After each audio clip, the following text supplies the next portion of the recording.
वित्त मंत्री निर्मला सीतारमण ने बजट 2025 में मध्यम वर्ग, किसानों, व्यापारियों, युवाओं और महिलाओं के लिए कई बड़े ऐलान किए हैं। इनकम टैक्स से लेकर एमएसएमई तक, मेडिकल से लेकर एजुकेशन तक हर वर्ग को साधने की कोशिश हुई है। लेकिन बड़ा सवाल यह है कि इस बजट से किसे फायदा होगा और किसे नुकसान? क्या यह बजट गरीबों के लिए है या अमीरों के लिए?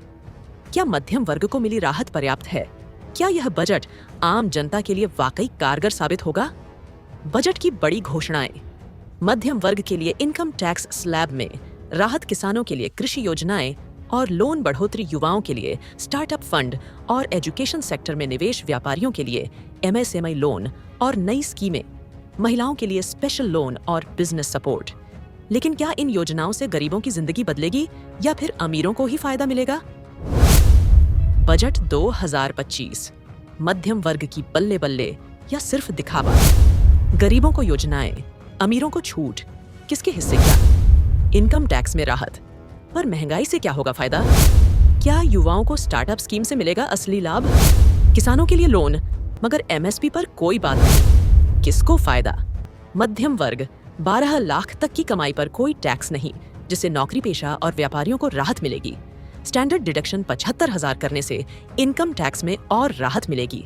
मोबाइल, इलेक्ट्रॉनिक्स और ईवी बैटरी सस्ती, जिससे टेक्नोलॉजी पर कम खर्च होगा।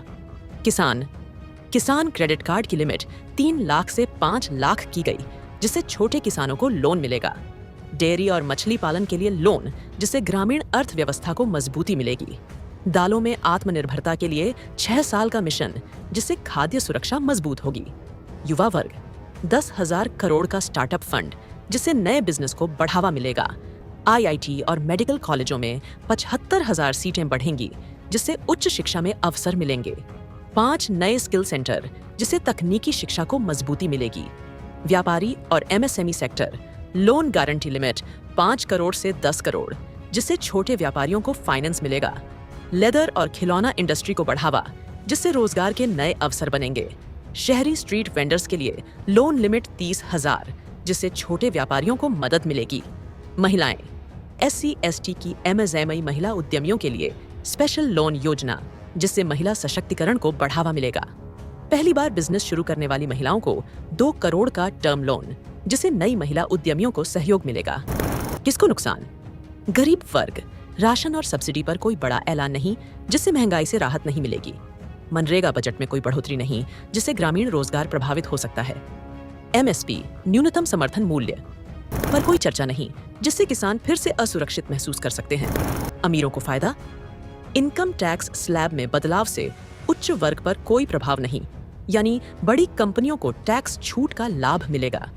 कारोबारी टैक्स स्ट्रक्चर आसान हुआ, जिससे कॉर्पोरेट सेक्टर को लाभ मिलेगा। स्टार्टअप्स और ग्लोबल सेंटरों पर फोकस, जिससे बड़े इन्वेस्टर्स को फायदा होगा।